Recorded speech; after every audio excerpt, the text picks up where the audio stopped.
a week in the year when we all sort of think a little bit more about being thankful. And I want you to know that one of the things that your child is going to be very thankful to you for is that you help them to learn about the changes that were taking place in their body during puberty and even beyond. I know that's hard to do, it can be uncomfortable, but if you'll go to the links on this website, you're going to find resources that I've created for you that are designed as little packages of small talks that you can work on over a period of time.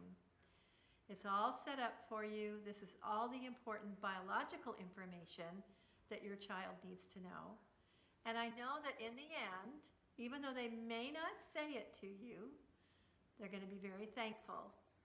If you just think back to your own time, if you had parents who helped you, you were thankful. If you didn't have parents, you regret that because you needed your parents to help you during this important time.